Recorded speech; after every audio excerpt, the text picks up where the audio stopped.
Tunaendelea. Kitabu cha Yohana mlango wa 11. Nataka nisome kuanzia mstari wa ngapi? Wa 7. Maandiko yanasema hivi: kisha baada ya hayo akawaambia wanafunzi wake, twendeni Uyahudini tena.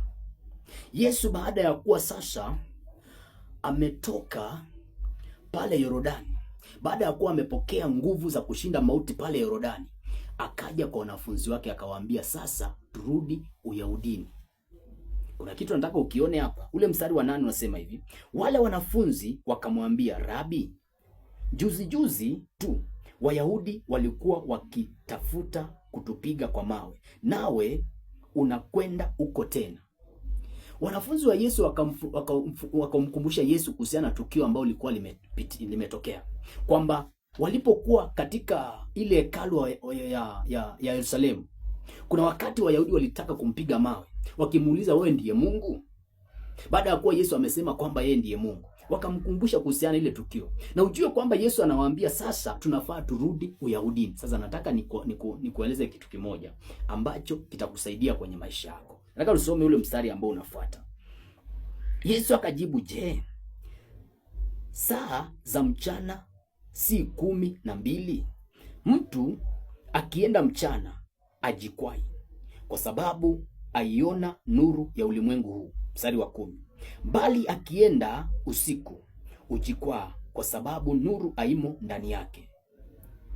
Nataka tusome mstari wa 11 ndio nieleze. Aliyesema hayo, kisha baada ya hayo akawaambia, rafiki yenu Lazaro amelala, lakini inakwenda nipate kumwamsha. Nataka nifike pale. Maandiko yanasema ya kwamba kuna kitu ambacho Yesu aliwaambia mitume wake baada ya kuwa wamemkumbusha kuhusiana na tukio la kutaka kuuawa alipokuwa kule Uyahudini, na anataka kurudi huko tena. Yesu anawaambia hivi, wakati wa mchana mtu hawezi kujikwaa kwa sababu anaona anakokwenda. Anawaambia kiufupi ni kwamba wakati ule tulipokuwa kwa Wayahudi huko, tulipokuwa tunataka kuuawa, ulikuwa ni wakati wa usiku. Unapoongelea kuhusiana wakati wa usiku, ni wakati ambao hauna ufahamu wowote kuhusiana na kile ambacho unakifanya. Waswahili wanasema jambo usilolijua ni usiku wa giza. Ukisoma kwenye kile kitabu cha Yohana 8:32, maandiko sasa, mtaifahamu kweli nayo hiyo kweli itakuweka huru. Unakuanga kwenye giza wakati ule hauna ufahamu wa kutosha kuhusiana na jambo fulani, na hapo ndio shetani anaweza akakupiga vibaya sana, maana shetani ni mkuu wa giza. Lakini ukiwa na ufahamu sasa, unakuanga katika nuru, unakuanga ni wakati wako wa mchana, na unaweza ukaliendea ile jambo ambalo lilikushinda, ile jambo ambalo lilikulemea kwenye maisha yako. Yesu anawaambia hivi, wakati ule ambao tulikuwa tunapigwa mawe kule, ulikuwa ni wakati wa usiku. Ulikuwa na wakati ambao sikuwa na uwezo, sikuwa na mamlaka. Ulikuwa ni wakati ambao sikuwa na upako wa kushinda mauti. Ndio maana nilikwepa, nilipita katikati yao nikaenda. Lakini anawaambia wakati kama huu ni wakati wa mchana, siwezi kujikwaa. Ninajua ninachoenda kukifanya kwenye maisha yako. Baada ya kuwa umeshindwa na kitu ambacho ulistahili kukifanya, yaani Mungu amekuambia kwamba wewe unafaa kufanya hiki kitu, lakini ukaa unakifanya lakini ukalemewa, usiwahi kusema kwamba ati imeshindikana kabisa. As long as Mungu ndiye alikuambia ufanye hicho kitu, ujue kwamba umelemewa kwa sababu hukuwa na ufahamu wa kutosha. Unafaa uende utafute ufahamu wa kutosha ndio uwe katika wakati wako mchana na uliende hilo jambo. Bwana Yesu asifiwe sana.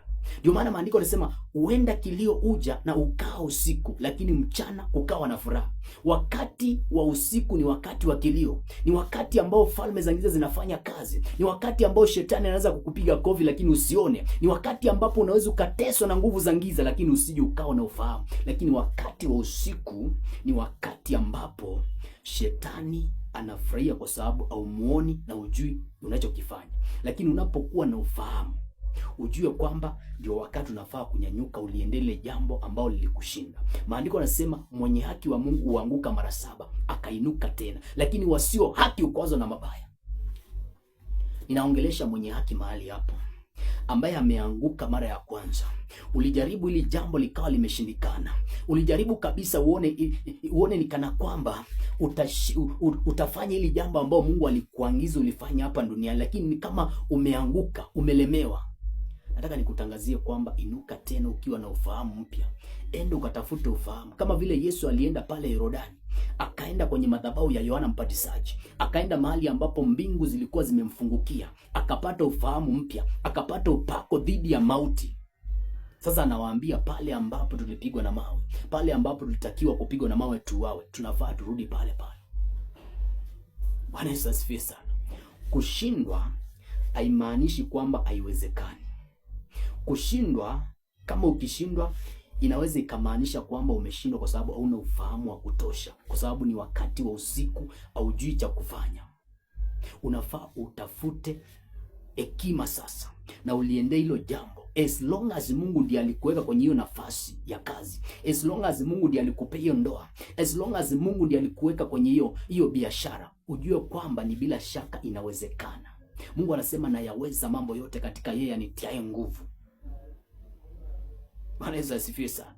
Hilo jambo linawezekana, si eti kwamba haliwezekani. Shida ni kwamba umeliendea wakati wa usiku. Yesu anawaambia wakati wa mchana mtu hawezi kujikwaa, lakini unapoenda wakati wa usiku utaanguka, kwa sababu hujui unakokwenda. Kuna watu wanafanya mambo wakati wa usiku. Kuna watu wanafanya mambo ambao wana ufahamu katika hao mambo, pamoja na kuwa Mungu amekuambia kwamba ndio jambo unafaa kulifanya.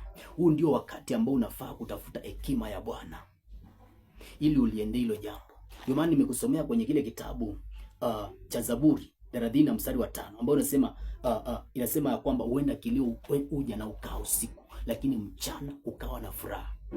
Mchana wako wa furaha utafika wakati ule ambapo utaishinda giza kupitia kwa kupata nuru.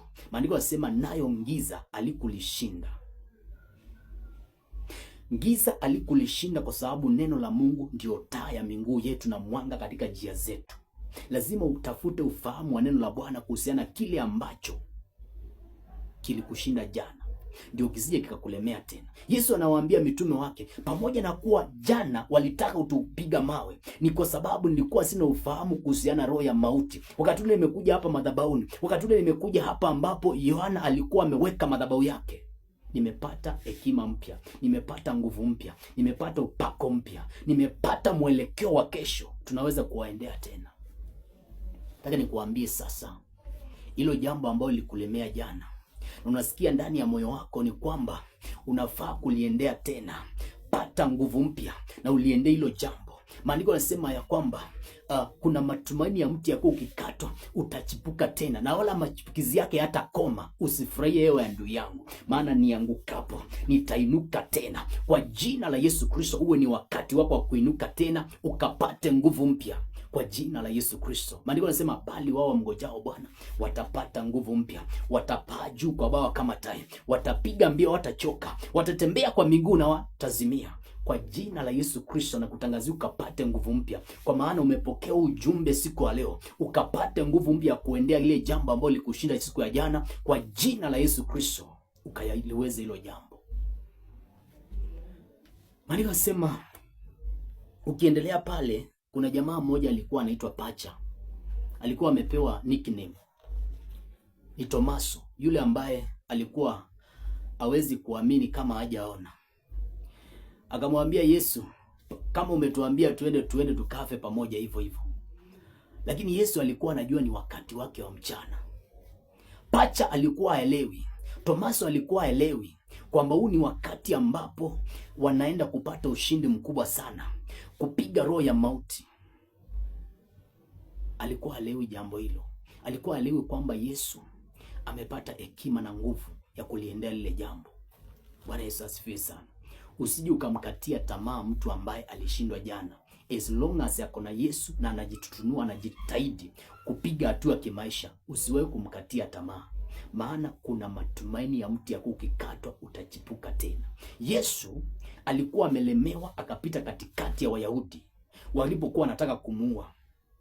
Lakini sasa nawaambia turudi pale. Huu sio wakati wa kupita katikati yao. Huu ni wakati wa kuwaendea waliotaka kukumaliza, waliokuwa wamevaliwa na ile roho ya mauti. Ni wakati wa kuwaendea tena, maana hawezi kukuua kwa sababu uko na upako, uko na ufahamu. Umekuja wakati wa mchana, wakati ambao uko na ufahamu wa kutosha. Mungu akuwezeshe ukapata ufahamu wa kutosha, ukaliendea hilo jambo katika jina la Yesu Kristo, na ukafanikiwa.